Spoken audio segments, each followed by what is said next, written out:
Folks, today is Friday, October 5th, 2018. This is Roland Martin Unfiltered. Coming up in the next hour, guilty. Chicago cop Jason Van Dyke found guilty of second-degree murder in the shooting death of Laquan McDonald. It has been more than 50 years since a Chicago cop has been convicted for murdering someone on duty. We will break down all aspects of this case.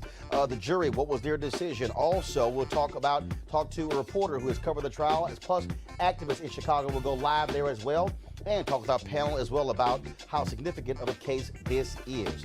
In Washington, D.C., all the focus today was on Brett Kavanaugh and the decision by 3 United States senators as to how they were going to vote. The reality is he will likely be the next Supreme Court justice now that Senator Susan Collins has said she will vote in the affirmative. Plus, West Virginia Senator Joe Manchin will break that down for you as well. Now, yesterday, we gave the truth about Donald Trump in terms of what he hasn't done for black folks, but all of a sudden he says black people are just coming up to him everywhere saying thank you.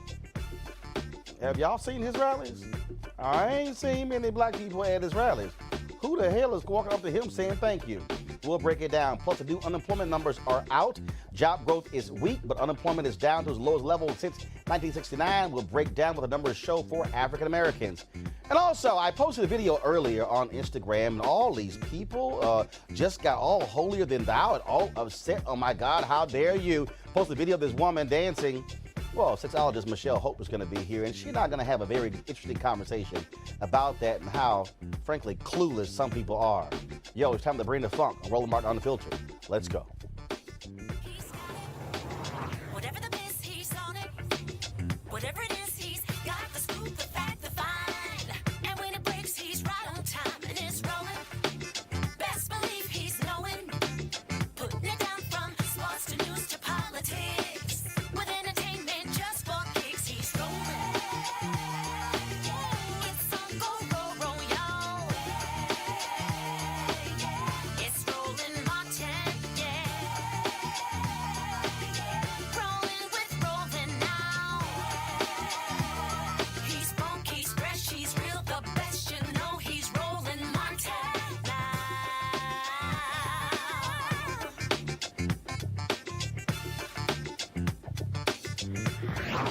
Martin. Folks, what a sight seeing Jason Van Dyke, the Chicago cop, led away in handcuffs after a jury gave their verdict guilty of second-degree murder in the death of Laquan McDonald. Van Dyke is the first Chicago police officer in half a century to be found guilty of murder for an on-duty shooting. He'll face a minimum of 6 years in prison when he is sentenced by the judge. Folks, here's the verdict as it was read in the courtroom this afternoon in Chicago. We, the jury, find the defendant, Jason Van Dyke, guilty of second-degree murder. We, the jury, find the defendant, Jason Van Dyke, guilty of aggravated battery with a firearm, first shot. We, the jury, find the defendant, Jason Van Dyke guilty of aggravated battery with a firearm. Second shots. We, the jury, find the defendant, Jason Van Dyke, guilty of aggravated battery with a firearm. Third shot. We, the jury, find the defendant, Jason Van Dyke, guilty of aggravated battery with a firearm. Fourth shot. We, the jury, find the defendant, Jason Van Dyke, guilty of aggravated battery with a firearm. Fifth shot. We, the jury, find the defendant, Jason Van Dyke, guilty of aggravated battery with a firearm. Sixth shot. We, the jury, find the defendant, Jason Van Dyke, guilty of aggravated battery with a firearm. Seventh shot. We, the jury, find the defendant, Jason Van Dyke, guilty of aggravated battery with a firearm. Eighth shot. We, the jury, find the defendant, Jason Van Dyke, guilty of aggravated battery with a firearm. Ninth shot. We, the jury, find the defendant, Jason Van Dyke, guilty of aggravated battery with a firearm. Tenth shot. We, the jury, find the defendant, Jason Van Dyke, guilty of aggravated battery with a firearm. 11th shot. We, the jury, find the defendant, Jason Van Dyke, guilty of aggravated battery with a firearm. 12th shot. We, the jury, find the defendant, Jason Van Dyke, guilty of aggravated battery with a firearm. 13th shot. We, the jury, find the defendant, Jason Van Dyke, guilty of aggravated battery with a firearm. 14th shot. We, the jury, find the defendant, Jason Van Dyke, guilty of aggravated battery with a firearm. 15th shot. We, the jury, find the defendant, Jason Van Dyke, guilty of aggravated battery with a firearm. 16th shot. We, the jury, find the defendant, Jason Van Dyke, not guilty of official. Well, he got one good piece of good news right there, not guilty when it came to official misconduct. I wanted you to see or listen to the jury giving all of those guilty verdicts, because it is very rare to see a police officer who is convicted of killing somebody on the line of duty, especially someone who is African American. Again, he can serve a minimum of 6 years. He must serve 85% of that term, the judge, but it could go up to 20 years. Now, the other issue, though, is that the jury could have found him guilty of first-degree murder, which could carry a life sentence. They chose, though, to actually downgrade it to second-degree murder. Let's go to reporter Domati Pongo, who, of course, has been covering this whole trial for us. Domati, this has been very interesting when you look at this decision. And even though there are people who are very, I won't say excited, but pleased that he was found guilty, it still, though, speaks to the fundamental issue of juries unwilling to find officers guilty of first-degree murder. Yeah, absolutely. And so people are kind of wrestling with that. Folks are calling it bittersweet. Now, the second-degree murder charge, people were, we talked about this, worried that that carries a far lesser sentence. It could carry only probation, but those aggravated battery charges have a range of 6 to up to 30 years. And so that is giving people, we've got protests already happening right now in the streets, which is a mix of celebrating and a mix of saying that sentencing needs to reflect what it is that Jason Van Dyke did. And Domati, again, on that issue, when you look at when the judge gave his instructions, he did tell them that they did not have to find him guilty on first-degree murder. He gave them that option. Now, one of the things that jumps out, he was indicted by the grand jury on first-degree murder. Yeah, and we, really interesting here at WGN Radio, we just got done speaking with State's Attorney Anita Alvarez, who is actually taking credit for filing those first charges. She was asked First the question. of all, hold on, stop. Anita Alvarez, what the hell is she taking credit for? Because she was the one who didn't do a damn thing when it came to this case, and it wasn't until two journalists forced a video to be released to the public where we actually found out what happened. She didn't do a damn thing for 4 years with Jason Van Dyke. That's one of the reasons why she lost to Kim Fox. And the host pushed back on that and said, well, listen, this case was buried for so long. And following this case, there's going to be an investigation into the whole cover up. I mean, there was the leak of the mayor's office emails talking about the case. There were police reports that were corroborated among officers that said something totally different than what actually happened on camera. And like you said, that shooting happened in 2014. It took for William Calloway to sue and submit a FOIA to get the police dashboard camera video released. Brandon Smith to help with that FOIA to get that released. It took for Jamie Calvin, an independent journalist. All of these people are independent journalists, not even institution or general market journalists, who pushed to get all of this information, such as the autopsy report, released out to the public. So it does seem a bit audacious for Anita Alvarez to be taking a victory lap as well. See, she commended the county prosecutor, the special prosecutor in the case, for mentioning those charges that she filed. And then the question was, wait a minute, you filed the first-degree murder charges, but not the second. Well, she said, well, the judge in the case said that you have to go through the prosecution trying to prove that first-degree murder charge before you can even get to the second-degree murder charge. So she's still taking a victory lap based on that. I also want to bring in Janae Bonsu, co-director of Black Youth Project 100, BYP 100. Also, attorney Chris Stewart, managing partner for Stewart, Say, and Felton out of Atlanta. First and foremost, Janae, I want to go to you. BYP 100 out of Chicago, y'all have been very aggressive in protesting there in Chicago, bringing light not just to this case, but so many others when it comes to police misconduct of Chicago police. Your initial thoughts on the guilty verdict of Jason Van Dyke? Yeah, I think largely in Chicago right now it's a time of celebration, but also great ambivalence.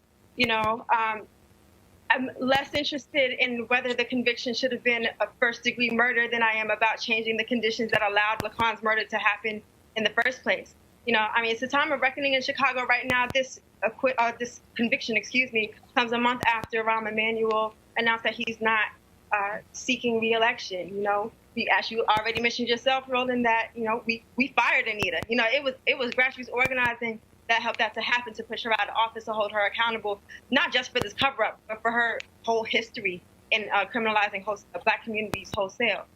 You know, this is after pushing Gary McCarthy out, you know, who was then superintendent at the time. And so is this justice? I don't know. It's better than not guilty, you know, but it's also not going to bring Laquan back.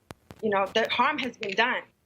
No conviction will bring Laquan back. Chris Stewart, I want to go to you. Prosecutors, I'm reading a Chicago Sun-Times story. It says prosecutors would have needed to prove that Van Dyke shot McDonald, quote, without lawful justification in light of Illinois' law on the use of deadly force by police. Now, that's what they would need to do to win a conviction on first-degree murder. Again, this is one of those examples to me where the law gives so much leeway to police officers that it makes it very difficult to rise to that level to convict on first-degree murder. It is. I mean, the extenuating circumstance that I think that they got to second instead of first is that he had the pocket knife, which we know didn't have anything to do with the shooting. He wasn't a threat to the officers, and that bumped it down to the second. But in fact, Chris, 1 second. In fact, in reading this Sun-Times story, they say the second-degree murder verdict against Van Dyke means that jurors agreed that Van Dyke was guilty of first-degree murder beyond a reasonable doubt, but that a mitigating factor caused him to shoot McDonald, which was the knife. Yes. Yeah. So that's how they ended up getting to the second. But he's going to get hammered because those 16 ag assault convictions don't get combined. My understanding is that he'll get 6 years for each charge potentially. So it's huge. But, you know, this is a great victory today. But what about the cover-up? This situation happens all the time. I'm in Chicago every month fighting the Antoine Galat case where he was shot and they covered it up. Same thing. They lied in their police reports. They lied about what happened. It's an epidemic that has to stop. And in fact, if folks out there, and Janae, I want to go to you on this very issue, and we've been covering this. The reality is we know of Chicago police officers, including bosses of Jason Van Dyke, who did all they could to protect him. You have the officers who went to the Burger King, who destroyed video evidence. You have the officers who lied in terms of the circumstances of Laquan McDonald charging them. From the moment Laquan McDonald was shot, the blue wall actually was erected around Jason Van Dyke, and they tried everything they could to cover up what took place. This is one of the reasons why people don't trust the Chicago Police Department, because they are willing to lie to protect one of their own. Yeah, the police department swiftly constructed this narrative that media and, you know, everyday people really even challenged. You know, this constructed narrative of, oh, I feared for my life. It was self-defense. Had to do what I had to do. A Black person is dead, and you know, no one thinks twice about it. And so, one thing that I hope that is a takeaway from this trial is that we have to take these narratives with a grain of salt. And we have to continue to push for what grassroots activists have been pushing for a long time: community control over police. The CPAC legislation, Civilian Police Accountability Council, is still just languishing in city council right now. Police still get $4 million a day in Chicago. In the neighborhood that Laquan came from, and all the structural conditions that, you know, led him to where he is, they're still underfunded. You know, there's still unemployment in these neighborhoods. You know, all of these structural conditions. And so FLP contract still has loopholes that allow Chicago cops to get away with murder, right? And so there's still a lot more work to do. You know, I don't want to undermine this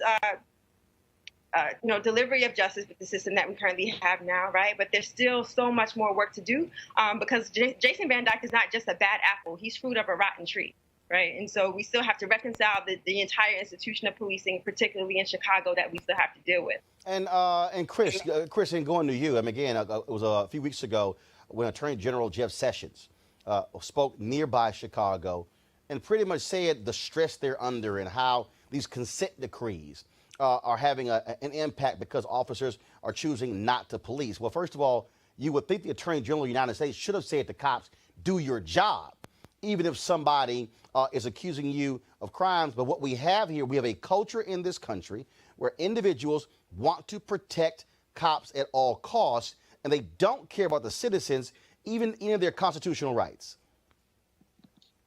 It's sad. I mean, especially with this administration, they've done more behind the scenes to harm civil rights and repeal a lot of the consent decrees that were in place before that just doesn't get discussed on the news. It's just about Trump and not about what they're doing to civil rights in the Justice Department. But the biggest problem, you know, which is why I handle civil rights and I fight for these cases, that police officers are supposed to be heroes. They're supposed to be the bravest. They're not supposed to get scared and shoot a kid who has a little pocket knife. They're supposed to de-escalate, like the juror said. But the problem is they're acting more as executioners in some situations instead of a hero. And that has to stop. And it only will stop with things like with verdicts like today. Janae, no word as to whether or not the Department of Justice will pursue any civil rights violation charges against Jason Van Dyke, even though he has been convicted there in state court. Do you believe that, or will you and others put pressure on DOJ to also seek civil rights charges against Jason Van Dyke? Well, there hasn't currently been any conversations or, you know, push to ask DOJ to, or pressure DOJ to bring those charges. Especially as an abolitionist organization, I don't think that we are looking to DOJ for justice in this situation. You know, Jason Van Dyke was convicted. The jury ruled in a way that sees his actions for what they were, which is murder and disregard for Black life. And we're going to continue to work on the ground for the changes, wholesale transformation in the city of Chicago that we've been fighting for. Last question for you, Chris Stewart. Do you see anything in this case where Jason Van Dyke should be brought up on civil rights violations in the shooting death of Laquan McDonald? Of course, but with this administration, it'll never happen. You see what happened with my Alton Sterling case. DOJ failed to do their job and get involved and bring charges. We won't get any type of civil rights progression or activity until this presidency is over. All right. Janae Bonsu, as well as Chris Stewart, we certainly appreciate it. Thanks a lot. Thank you. All right, and is Domati Pongu still there? He's still there? Yeah. Domati, I do want to ask you the question. Did anybody bring that up at any of the news conferences about the possibility of pursuing civil rights charges against Jason Van Dyke? I haven't yet heard that. At the news conferences, I was on the ground at the protests, and that is one of the number one things that they're talking about. They're talking about bringing those civil rights charges, and also talking about reforming the police department from bottom up, as Janae and Chris said. I mean, there needs to be a new standard of what use of force is. When you talk about whether someone was fearing for their life, If they have unconscious bias and they're legitimately scared every time they see an African-American face, then yes, they flee for their life. Now, is that fear justified and does it make sense? That's something that isn't talked about. It needs to be objective. And that's what a lot of activists are talking about and what they have been mobilizing around. And also talking about these, as it relates to the civil rights issue, these stop and frisk policies here in Chicago. 70% of the people stopped and frisked are African Americans. We only make up 30% of the city. And that's something that the ACLU and independent report found. And this is what Loretta Lynch talked about when she first investigated the Chicago Police Department. So activists are leveraging that as well as they try to call for civil rights violations. All right, then. Delma T, we certainly appreciate all your reporting on this, and we certainly will watch to see what happens next. But as we speak, to Delma T, thanks a lot. As we speak, Jason Van Dyke, he is sitting in jail, and we transferred to a state prison. Let's go to our panel. We have political commentator Dr. Wendy Osefo, of course, Johns Hopkins, Brandon Cooper, chairman of the PG County Republican Party, and also via Skype, Ray Baker, host of the Public Agenda podcast. Wendy, I'll start with you. Do you feel as if justice has been served in the case of Jason Van Dyke? Today, justice has been served, but tomorrow the fight must continue. We have to, be able to stand and say, the little wins are okay, but this is just a piece of the larger issue, which is the police department, not just the Chicago police, but the police department has a culture of corruption. They have a culture of doing violence against black and brown bodies. They have a culture of protecting each other even when they know something is wrong. That is the issue. That is the issue why Laquan McDaniel is not here. And as long as that continues to be alive, we will have many more hashtags. And that is my issue. My issue is, yes, this is something historic. This has not been done in 50 years, over 50 years. But then the question then becomes, what happens tomorrow? What happens when another hashtag is trending? Until we can infiltrate these systems and change these systems, then we will continue to see these same type of things. Brandon. No, I don't think 6 years for a cold-blooded murder is justice. So but here's the deal, before you go there. So according to, again, the story you're reading here, as Chris Stewart said, it's minimum of 6 years of second-degree murder. Mm-hmm. But each one of those charges, for each one of those shots, also carries 6 years. The defense wants themselves concurrently. And so we'll see what the judge minimum decides. of 6 years. That's still the baseline. It could be more, up to 20. Yeah, it could be more. Could be more. To me, that's not justice. So to the point of the cover-up and the culture you're talking about, let's not forget that 3 police officers right now in Chicago have been charged for conspiracy and cover-up of this case. You mentioned his superior, his boss, also his partner, Van Dyke's partner. Right. There's 3 police officers right now. Others retired. Yeah, right. One is, and one's still on the force. So those 3 police officers were indicted. You like to talk about unindicted co-conspirators. Rahm Emanuel, I think, fits that bill perfectly. The fact that he's still in office is a shame of itself. So no, I don't think it's justice per se. I think it's progress and a step forward. But as you mentioned, this is the first time in 50 years, and do we have to wait another 50 years for another officer to be charged? Ray Baker, again, there are numerous other cases. I mean, I'll bring up Dante Servin, off-duty cop, sees a discussion taking place. He decides to jump in. Argument escalates. He pulls his gun out, shoots Rakia Boyd in the head, kills her. Anita Alvarez charges him, but then when they go to court, the judge says she made the wrong charge and he was released. Didn't serve, first of all, never went to trial, didn't serve 1 day in jail, and he killed Rakia Boyd in cold blood. There are numerous other cases of Chicago police officers who have killed folks, and there has been no justice whatsoever. Your thoughts about justice in this case? I like what Dr. Wendy Osefo had told us earlier, that this was individualized justice, not institutionalized justice. And the thing that's important to remember there, as some of our panelists have outlined, as your organizer from BYP 100 outlined, that's so important to understand the difference. Because if we have to continue to come back to the criminal justice system time and time again just to plead for individual justice, that means wholesale progress and change has not happened. But if we see law enforcement officers are willing to be honest about their partners when their partners are doing wrong, then we will begin to see institutionalized change that won't make this not happen anymore. Let's not forget, this is not exclusive to Chicago. We saw the video of Walter Scott being shot in South Carolina. There was a black officer assisting Michael Slager who helped plant the gun or the taser or whatever that was near Walter Scott's body when they were going to concoct their story about how Mr. Scott was a threat to them. So we have to work for institutionalized justice if we expect to see these minor acts to be important. Now, again, for the family of Laquan McDonald, for those citizens who organized and labored out in Chicago, it is important to get the victories, as small or large as they are, because without them, what do we have to sustain us? But it is also important to recognize the difference between individual justice and institutional justice. Well, and to Ray's point there, the officer who killed Walter Scott went to prison not on murder charges. It was a hung jury. He went to prison because he cut a deal and pled guilty to civil rights violations. Yeah. And I want to share, I definitely agree that under this DOJ, I'm not a fan of Jeff Sessions, never thought he should have been appointed, and I hope that he gets fired, the next one that Trump's fired. But institutional justice that you're talking about is going to come on the state level. We go back to Trayvon Martin. Obama's DOJ did not bring civil rights charges. It's up to the state level, the state prosecutors we talked about. That's where the front line of this defense is. So I understand the anger at the DOJ and the consent decrees. I'm not saying we don't want to focus on that, but we cannot forget the fight and the battle that's taking place on the local level. No, I think it's both. Yeah. No, and the reason I'm bringing up the But civil rights it's violation, heavier on the local level. well, no, of course. First of all, that's the first line. I'm glad Absolutely. we're Happens on the state. Absolutely. And so which is what we talked about, which is the reason why Anita Alvarez doesn't have a job. That's right. Because she was thrown out. That's right. That's what happened there. But the point I'm still making, though, is that historically what we have seen was when justice didn't take place on the state level, you still had DOJ. Right.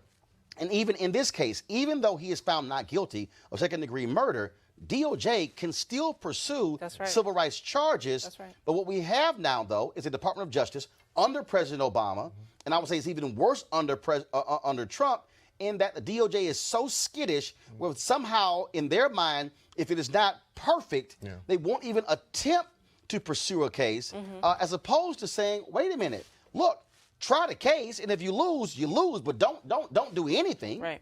Yeah, the laws are definitely stacked against justice.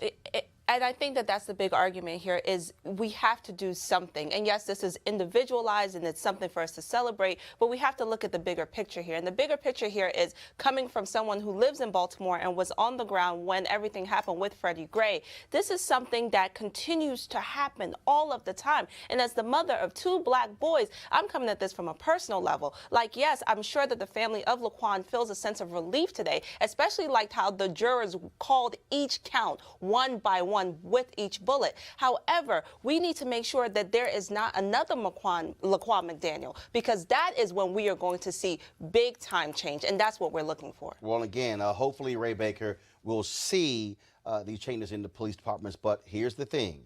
As long as you have police unions who are protecting their own, as long as you have fellow officers who will lie, who will put their careers on the line and lie. And I still say this here.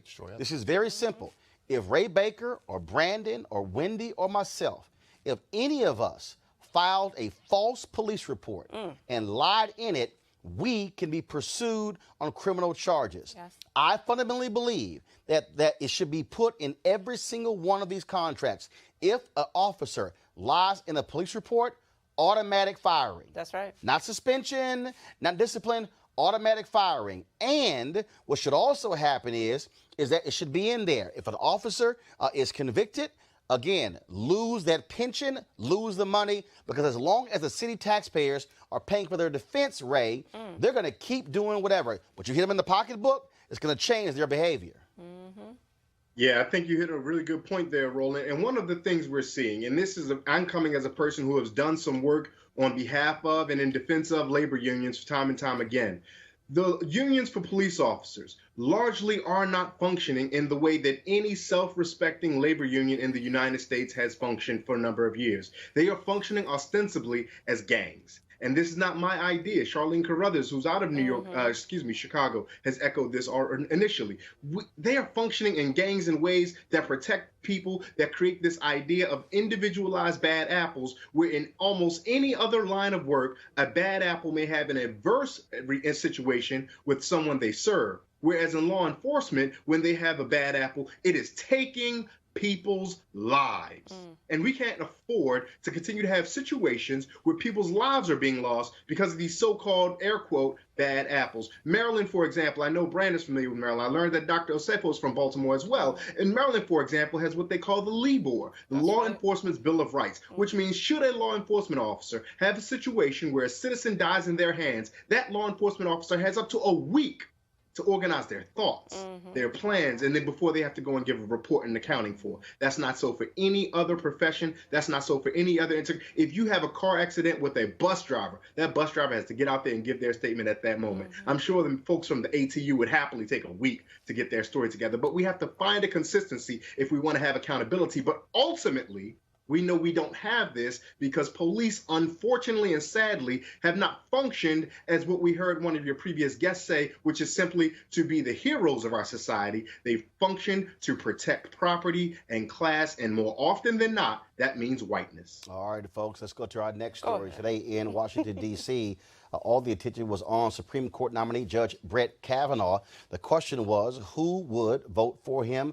Who would vote against him? After today's cloture vote, it was Senator Lisa Murkowski of Alaska who said she was not going to be voting for Brett Kavanaugh. She voted against enclosure, but of course you had Arizona Senator Jeff Flake as well as Maine Senator Susan Collins, who both voted for him. Well, it was at 3 p.m. Eastern when Susan Collins announced in a long-winded 1-hour speech, which could have been very simple, where she said that she was going to vote for Brett Kavanaugh on the Supreme Court, but then she also said, which was very weird, that she also believed Dr. Christine Ford, which was kind of weird that you believed her, but then you said there was nothing there to say Kavanaugh did it. Okay, that made no sense whatsoever.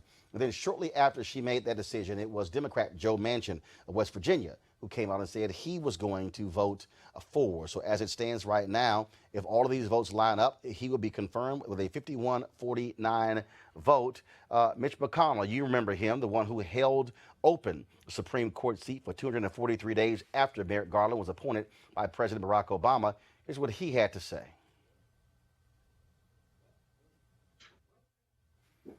All right, so we don't have sound on McConnell. Again, there were a lot of folks who were angry, shouting in the hallways of Congress, left and right. Let's go to our panel here. Brandon, when I was reading, you were clapping. Oh, no, on the vote that confirmed him again. Elections have consequences, and I understand that people have different philosophical differences with Brett Kavanaugh's record. But at the end of the day, I think the highly politicization of this process is a shame, and it's new law in politics. And I'm hopeful that, as Susan Collins says, I'm not, really hopeful on it, but maybe it does happen, that we kind of end this partisan bickering that's going on. I'm used to having it in the legislative branch and the executive branch, but not so much judicial branch. Again, you talked about the Merrick Garland who was held up again. That's rightful in the past to be upset about. But Merrick Garland and Brett Kavanaugh served in the court at the same time, DC Circuit Court.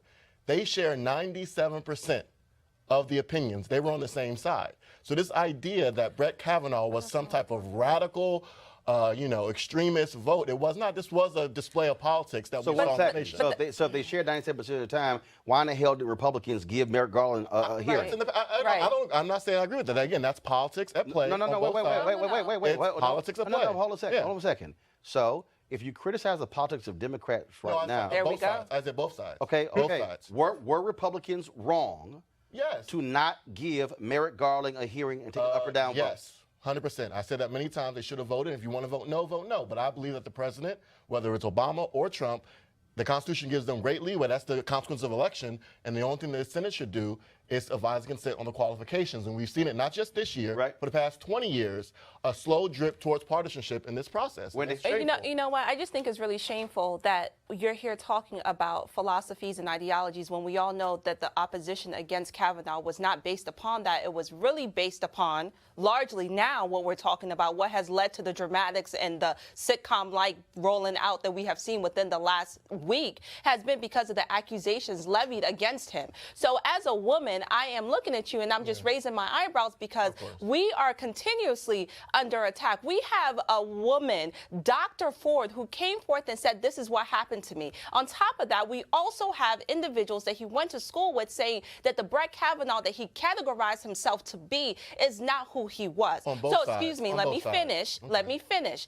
So what I think is the issue here is the fact that no matter what, Republicans are going to vote for him, even if his character is extremely flawed. Even an ex-Supreme Court justice came out and said he does not deserve to be on the bench. So what I'm saying to you today is you can throw around Merrick Garland, you could throw around partisan politics. Yes, I believe that that's a play here. But what's dominant here is that this man is going to attack everything that I stand for as a woman, and that is problematic. Okay, but Susan Collins is a woman as well, so she's part of that. So I understand. Yeah, but she's a Republican. She's a Republican. Okay, so it don't matter. It don't matter. No, don't do that. Don't put words in my mouth because I didn't say that. I didn't say that. I'm not a woman. I didn't say that. You pulled the woman card, and I'm just saying again, I did. I can't pull that card, but I'm pointing to Susan Collins. But back to your point, you're saying that this is about the accusations. Then why did the Democrat senators come out against this nominee the day he was nominated, way before the allegation came forward? So I understand you're saying Did you not hear what I just said? You said I this said was all within the because of last. the No, that's not what I accusations. said. Brandon, That's not what I just said. Brandon, I said within the last It's all week. recorded. Brandon,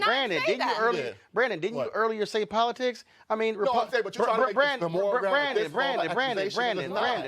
Democrat senators opposed it way before the accusations. There are Republicans who, if this was a Democratic president, I agree. Republicans would have cut. First of all, hold up. Let's remember, it was Senator Ted Cruz, Republican Ray Baker, who said, if Hillary Clinton wins the presidency, we should leave the Supreme Court at 8 and keep the seat open for 4 years. Both sides have it. Ray Baker. I'm not going to pick on our friend Brandon there for the both sides talk that he does, because that seems to be our Republican friend's only way to justify what we would call questionable political behavior. But I will say this, and this is something to keep in mind. No, hell no. Ain't no 3 against 1. No. I'm simply asking you a question. And it's not 3 against 1. So stop all that. No, hold on. Stop whining about. Don't whine about 3. No, don't whine about 3 against 1. When here's the deal. If you know how to debate, I don't care if it's 10 against 1. I'm gonna take on all y'all. That's right. But don't whine about 3 against 1. Ray Baker, go ahead. That's right. I come here every time. Ray, go ahead. I will say this, though, and this is for Brandon, this is for every Republican or conservative who sides with Judge Kavanaugh, who sides ostensibly with President Trump.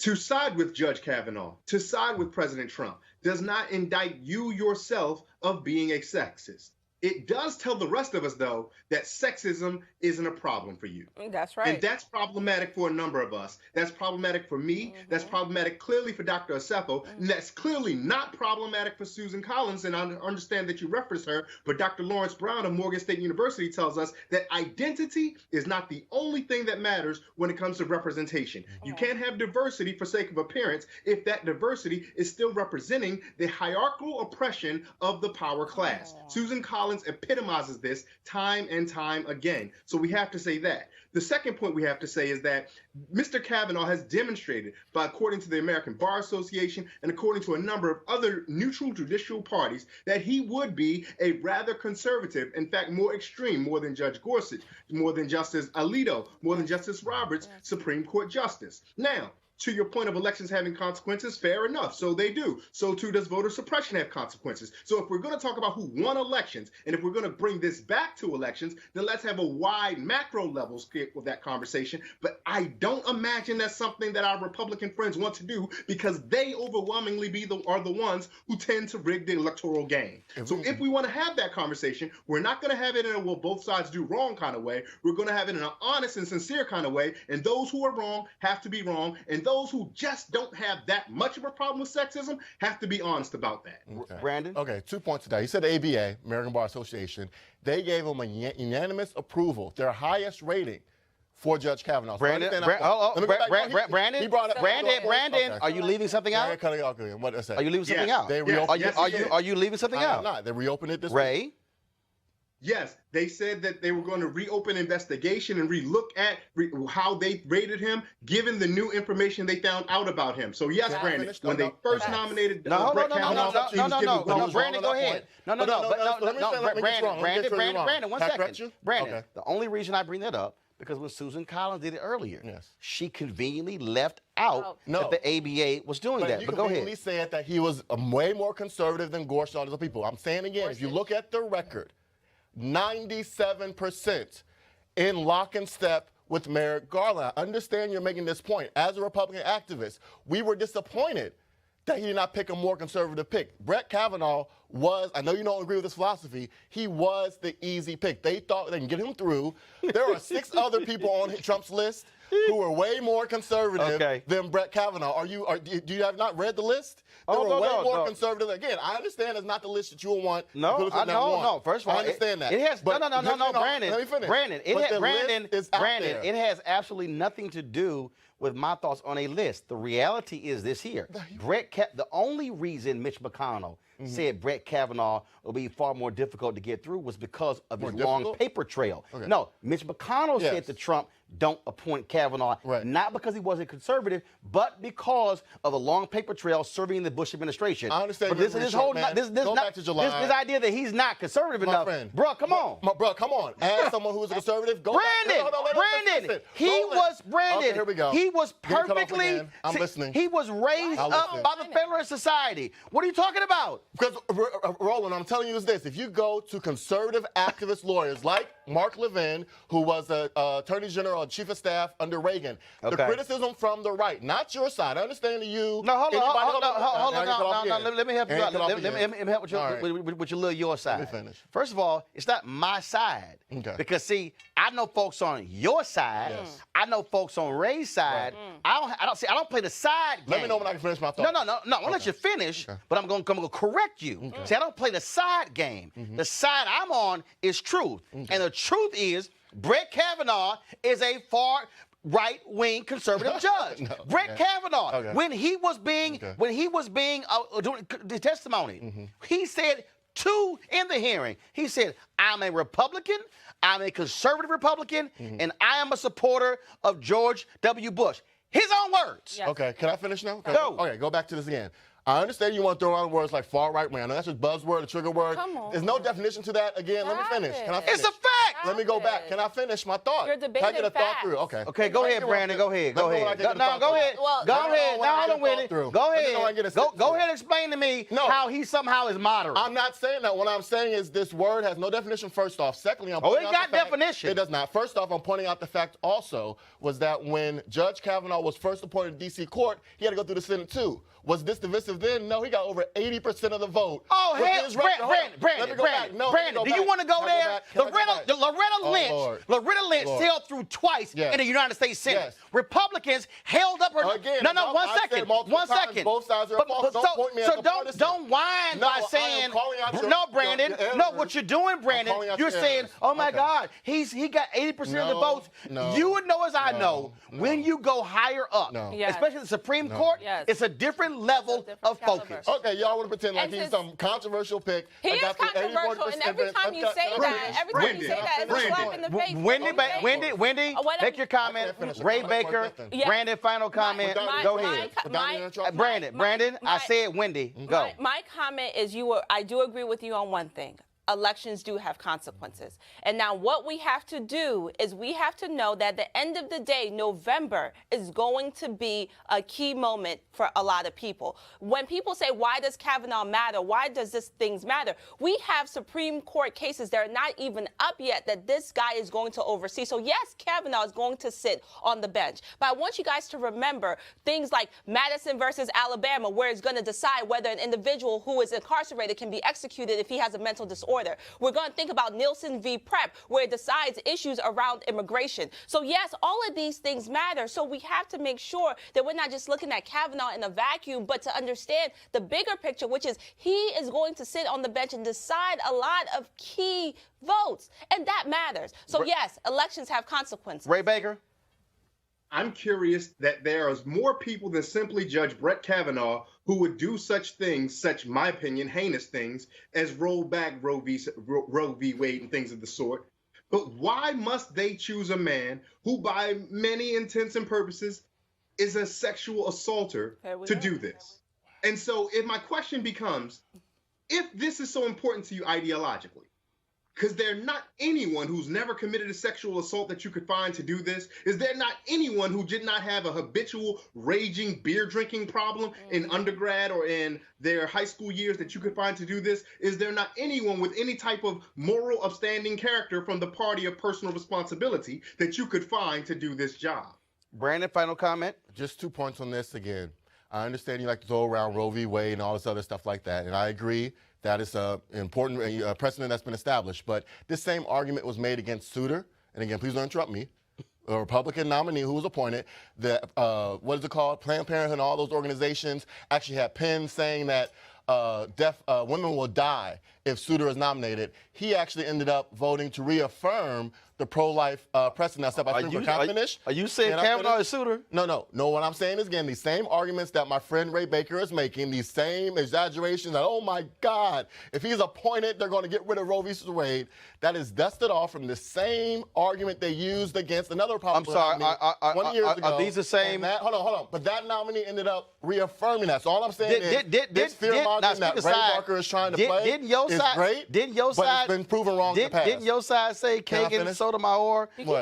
Didn't you say your side? Didn't your side say Kagan and Sotomayor they were going to take all the guns? So now we're doing both sides again? No, I'm asking you a question. And I agreed. Both sides. I'm going to make sure I'm very clear to everyone that's watching.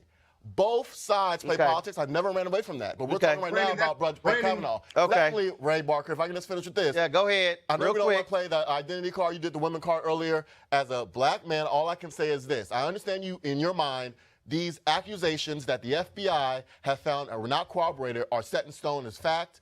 There has been no corroboration. Let me finish. There have been, There's been no corroboration presented over the past 5 weeks of this circus in the Senate. I'm not saying that it didn't happen or didn't because I wasn't there. Okay. What I'm saying is that the accusations that are uncorroborated from anyone, even people that she said were in the room, her lifelong friend who said she said was in the room, came out and sworn testimony and said that she does not recall it happening. So all right, folks, is you're jumping to conclusions. Okay, well, it's very simple. I still find it to be very interesting when Senator Collins says that, I believe that she was sexually assaulted. But was it like out of air? So who did it? Yeah, I thought so. All right, folks. Unemployment numbers came out today, and we're going to break those things down. According to the new figures, 134,000 jobs were created in the last month, well below estimates and well below the average monthly gain of 201,000 over the last 12 months. Now, the unemployment rate is 3.7%, the lowest since 1969, and we were in the middle of the Vietnam War. That is it's also 3.7% for all Americans, for African Americans. Double that, it's 6%. Now, here to break the numbers down for us is Christine Brody. She's an economist with Alabama A&M. Hey, Christine, how you doing? So whenever we look at these numbers, they throw them out there, and, they go, here's the unemployment numbers. But the reality is you got to go behind those numbers. What is it telling us about the state of our economy? Well, the numbers are definitely down, which is a good thing. But when you break it down by race, you'll see that African Americans are still at 6%. The numbers are down for both men and women, but when you look at the numbers for people that are 16 to 19 years old, that rate is 19.3%. Now, that's compared to 11.5% for white people. So there's definitely still a large discrepancy when you look at the races. Unemployment rates are down, but how do we explain this discrepancy between the races? And also, we still see that when it comes to these numbers, when you talk about these jobs, we also have to deal with the issue of wages. Because, again, you can say, fine, I have a job, but the question is, can you live on that job? Exactly. And when you look at the numbers, the number of people that are employed part-time is up around 280,000. So people are employed, but how do you live on a part-time wage? And you can say that more people are getting jobs, but if they're getting part-time jobs, they're probably not going to get benefits. They're not going to get stock options, 401ks, etc. So just having a job isn't really the answer. Furthermore, when you look at the numbers, there are around 1.6 million people who are discouraged workers. Of those, 383,000 aren't even looking for a job because they don't think there are any jobs available. So to simply say that the unemployment rate is down is a good thing, but you have to look at the complete picture. All right, then. Christine Brody, we surely appreciate it. Thanks a lot for giving us that insight on the unemployment numbers. Appreciate it. Thank you, Roland. All right, folks, going to go to a break. We come back. Donald Trump is patting himself on the back saying black people are saying, ooh, thank you, thank you, thank you, thank you, thank you, thank you, thank you, Donald. Who? That's next. Roland Martin Unfiltered.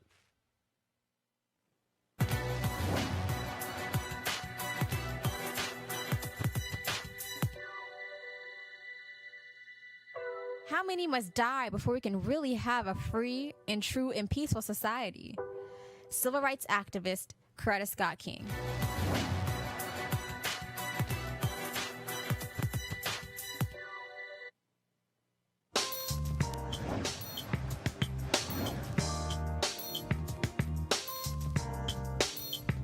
All right, folks, HBCU Giving Day, our school today, North Carolina A&T State University, located, of course, in the state of North Carolina. Duh, it's in their name. Founded, of course, in 1891. Notable graduates, Ronald McNair, former NASA astronaut, Reverend Jesse Jackson Sr., plus his son, Jesse Jackson Jr., as well as the actor Terrence J. And so if you want to support North Carolina A&T, please go to ncat.edu. Folks, last night, Donald Trump had a rally, one of his usual raucous affairs, and he was just patting himself on the back. Just how black people just love him. Listen to this. So something I'm very proud of, African American unemployment has reached its lowest rate ever recorded. African American poverty has reached its lowest rate ever recorded. Think of those two sound bites.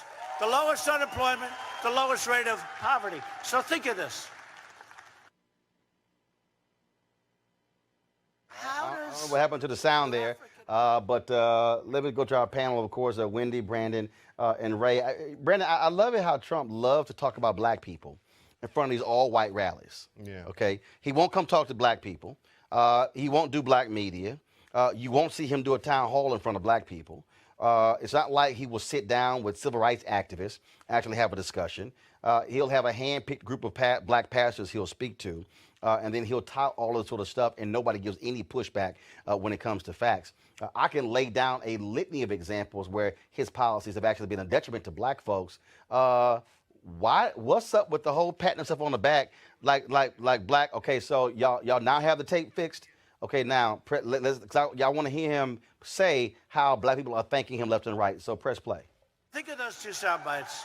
The lowest unemployment, the lowest rate of poverty. So think of this. How does you're African American? How do you vote for somebody else? I've done more for them in 2 years. African Americans are coming up and they're saying, Mr. President, thank you. Thank you. And their median income is the highest. But not only for African American, for Asian, for Hispanic.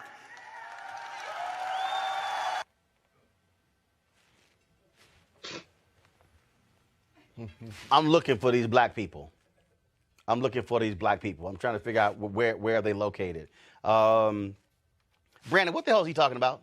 As often it is with Trump, I don't know. So you have to find someone else to be clapping and praising Trump, because no one in this room, I think, will be clapping and praising. But I will say, just to this topic of increased approval, I do think, again, as we saw in 2000 in this year's election, and maybe it was because Barack Obama, the first black president, ran in past 2 elections, but Trump did broke a trend as far as black support. He got 8%, which is higher than the past 2 Republican nominees. But again, that could have been because Barack Obama was on the other side of the ticket. But also last month, you saw in August, or 2 months ago, NAACP did a poll, NAACP, that showed about 21% approval in the black community. Now again, NAACP may be wrong. Hold up. It's historically been low. I'm aware of the poll. Okay. Then Rasmussen had their report. There's poll, which was Rasmussen's most accurate poll during the 2016 election. Hold on, stop. First of all, that's fact. If we're gonna talk about Rasmussen, that's fact. Rasmussen is the closest to Comedy Central polling. It was most accurate during 2016. Now the Pew polling. Now the Pew polling also came out, and it was about 6 to 8% of black support. Ray Baker, again, 6 to 8%. Oh, okay. Pew, yeah. But again, Rasmussen, 6 to 8. It ain't 30. Okay, how about this here, Brandon? Or the black people you know, the 35% of black people you know think Trump is doing great? Privately, I would say about 20%. I think in line with NAACP. Which means the Rasmussen poll is BS. Ray Baker, go ahead. So I think that President Trump it really entertains us whenever he has these grandiose references to black people that he knows that think he's doing so well. Yet we have a difficult time to see anyone who's a black person who's not on his payroll being able to say very good things for him. Listen, Brandon just went to the mat on our last segment for a conservative justice who's been accused of sexual assault and yet is standing 10 feet away from President Trump. That should tell us everything we need to know about the distance that African Americans, even African American Republicans, have regarding the president. Wendy? You know, this president often has these entertaining exchanges amongst himself, but I do not know who these black people are. And if you could show me these black people, I would love to meet them. What really bothers me is this type of generic language that he uses. The African Americans believe. Like, it's just so condescending. And I think in his head, he thinks he's the great white hope. So I just don't know any of these African Americans, but furthermore, I think that this is just a string and a tile in the mosaic of lies that is the Trump administration. Okay, well, I asked contact NAACP and find out who they talk to in the Brandon, poll. That would nobody, be one. Brandon, You asked the question, you're I gave you an lying. answer. Nobody, I'm giving you an answer. And I'm giving you an answer. Back there the answer. are no, I didn't ask the question. there You are asked the no, question. there are, I didn't ask the question. You said, who are these there black people? are no black people who are stopping Trump in the street to pat him on the back. Course. Furthermore, if you look at any of these rallies that he has done, please point out to me the black people, because we all know if there were black people, they'll be standing right behind him. So do not sit here and try to corroborate, as you put it, evidence that is not even there. These black people do not, quote unquote, support him. And I would like to say, about speaking in generalities. Let me finish. Let me finish. No. You just criticized Trump for speaking in generalities. Here you are speaking. Black people don't like. No, I was about to make this comment. Black people are not monolithic. But you're speaking like they're monolithic. Brandon. You did it. Yeah. No. Okay. Black people are not monolithic. Okay. They could vote for and they could be a part of any party they choose. But for him to sit here and make such blanket statements that we all know are false are beyond the pale, especially as the president. Thank you, Brandon. Bottom line is, Trump gonna lie. He gonna lie. He gonna lie all damn day. So let's just not confuse this with anything else. And the bottom line is this here: Donald Trump. See, this is also why you know he lying. If things were so great for black people, then why is he trying to get rid of the U.S. Minority Supply Development Council? Why? That's the only federal agency that is there to help minority businesses grow. His budget wants to wipe them completely out. That's a fact. If he's doing so great among black people, why is it he's refused to go speak to the NAACP? Why has he refused to go speak to the National Urban League, a group that George W. Bush spoke to 4 or 5 times in the 8 years he was president? Why is it that he won't go actually sit down with any members of the black press? Why is it that he actually won't sit down and talk to various black organizations? It is because he has nothing to say. That is why. Folks, when it comes to black people, Donald Trump is all hat and no cattle. That's one of the phrases that we have in Texas. That means he talks a good game, but he can't back it up. He knows it, and we know it. All right, folks, some good news here. Our friend, Reverend Dr. William J. Barber, is one of the recipients of the prestigious MacArthur Grant, $625,000 over the next 5 years. Barber, of course, the pastor of the Goldsboro, North Carolina Greenlee Christian Church, former state conference chair of the NAACP, still on the board of the NAACP, one of 25 winners of the 2018 Genius Grant. So congratulations to my fraternity brother, Reverend Dr. William J. Barber. Sorry, no Sigmas this year, Ray. I'm sorry. I'm sure y'all tried. Roland. What? Roland. I'm the Roland. What? I was getting along so nice today too. What? I just want to go ahead and make a distinction who's an alpha and who didn't become a MacArthur Genius Grant winner. All right, y'all. When the award was announced, Barber was being arrested in Chicago at a protest for raising the minimum wage. And so he also, of course, is going to be joining us on Monday, Roland Martin Unfiltered. So we look forward to having him talk about this and what his plans are for the Poor People's Campaign and what he's going to do with those dollars. Also, shout out to Lisa Borders. She also is going to be joining for this is my iPad here. Lisa Borders is going to be leaving the WNBA, and she's going to the Time's Up movement. She's going to be leading that particular movement. And so shout out to Lisa Borders. She's been, of course, running the WNBA for the past 3 years. And so she'll be the first CEO and executive director of the Time's Up movement. So that's pretty interesting there. So look forward to that. And so we're going to do this here. We're going to go to a break right now. And we come back on Roland Martin Unfiltered. I'm gonna play for y'all this video, and I can't wait to get our panel to weigh in. I saw that. I can't wait to get. So, of course, I was gonna have Michelle Hope, sexologist, here. She's running a little bit late. She's texting me as we speak, but I can't wait to get y'all thoughts on this video and just how some folks are a trip when it comes to when you post certain things on social media. So going to a break. We'll be back on Roland Martin Unfiltered.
All right, folks, welcome back. So earlier today, Shanae Hall, a radio personality out of Atlanta, posted this video on Instagram, and I saw it, and so I want to play it for y'all, so then I'm going to explain to you. So check this out. So here it is.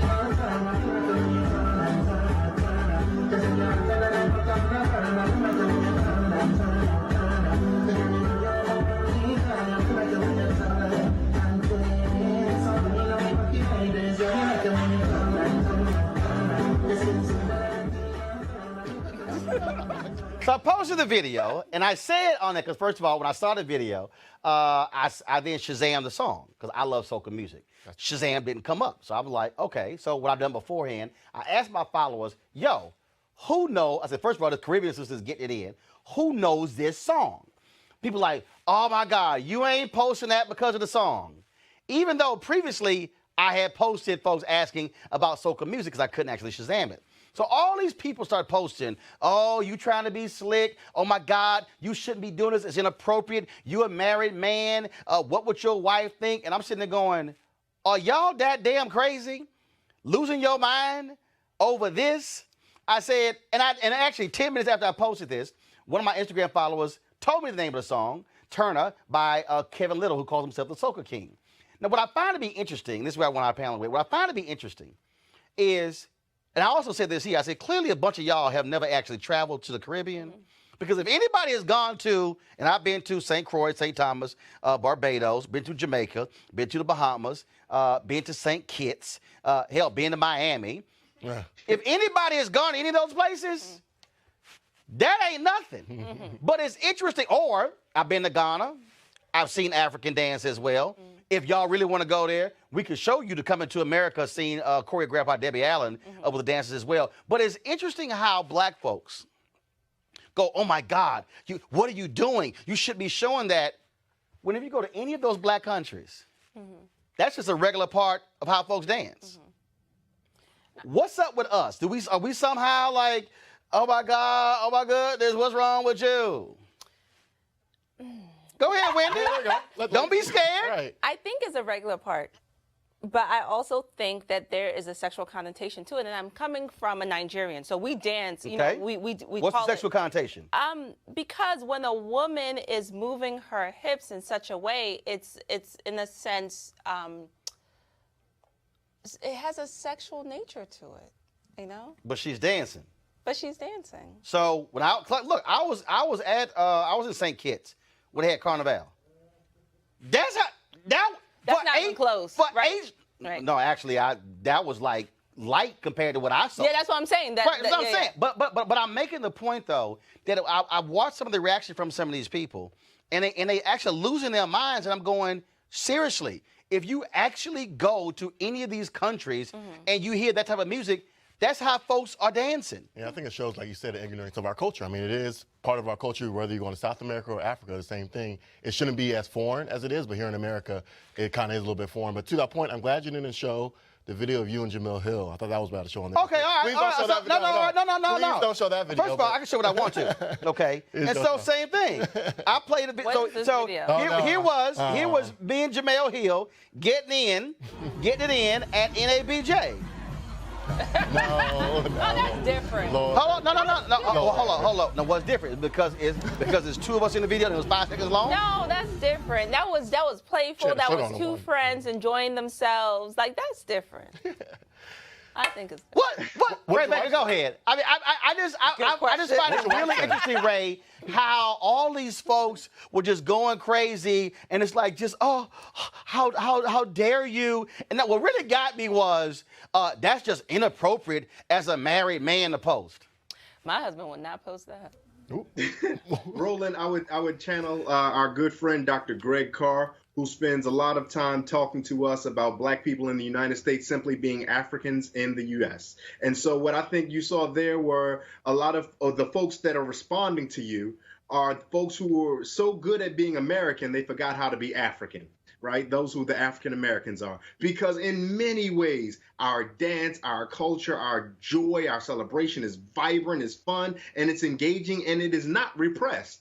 And so, unfortunately, if we look back through the history of the United States, many of those who became what we call founding fathers were super repressed. So a good time doesn't look like a good time to everybody. It looks like a, let me clutch my pearls because apparently that's not right. And another point I would make, unfortunately, I haven't had the opportunity to travel to all of the various places that you have regarding St. Kitts and the Caribbean and even to the continent and the motherland.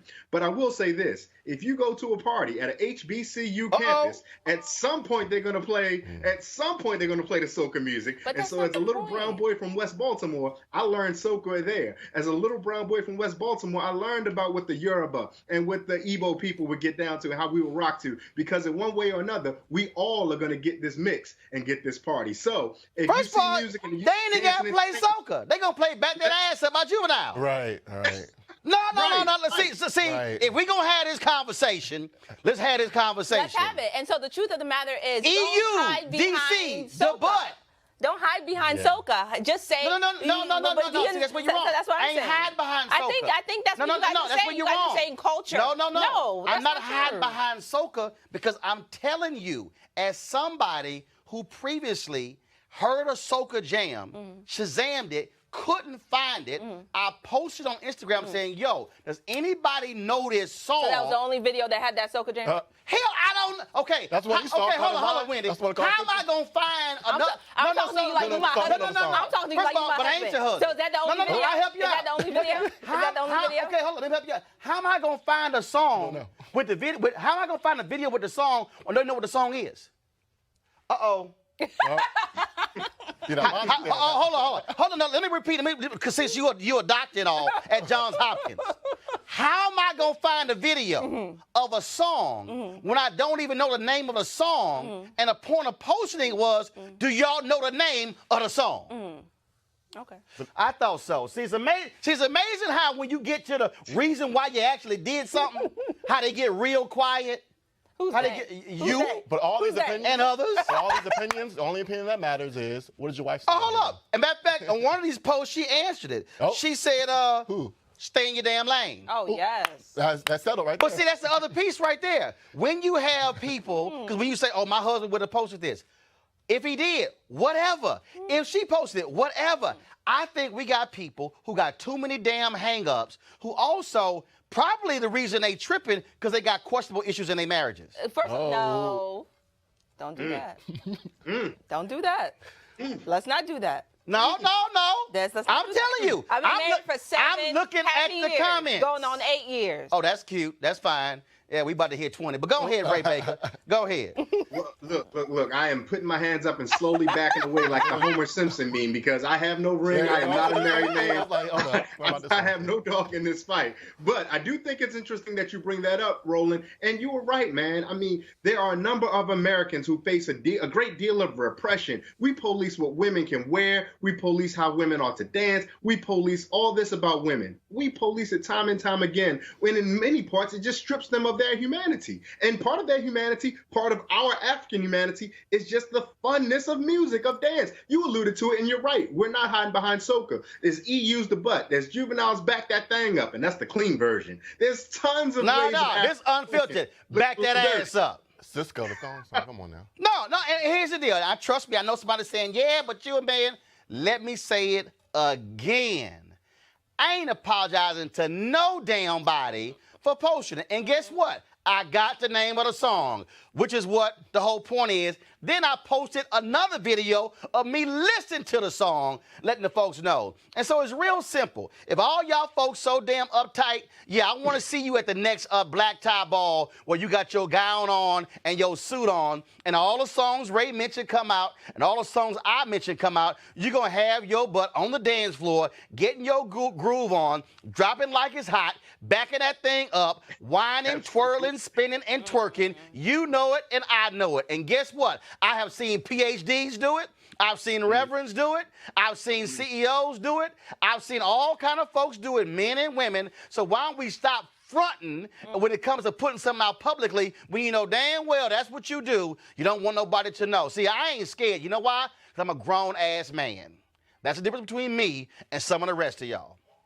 Wendy, Brandon, Ray, appreciate y'all being on the show. That's my commentary going into the weekend, because I got to go, damn it, because Maxwell going on stage in 55 minutes. And so I got to go see my boy here at MGM Grand in Washington, D.C. All right, folks, don't forget, what? Prince George's County. MGM is in Prince George's. Damn about that. It's in D.C. Ain't nobody talking about y'all specific. What the hell? Well, guess I don't care about your county. And damn it, Maxwell at MGM in D.C. Everybody know that. You ain't never heard anybody saying, I'm going to MGM in Maryland. No, they said, I'm going in D.C. Get over, you know doggone well. But yeah, okay, whatever. Anyway, folks, support Roland Martin Unfiltered by going to RolandMartinUnfiltered.com. Join our Bring the Funk fan club. And also, if you got a video of yourself getting your soca move on, go ahead and send it to us, and I'll run it on Monday. Why? Damn it, Wendy, because I ain't your husband, and I can do it. All right, y'all have a great weekend. I'll see you guys on Monday from Los Angeles. Holla!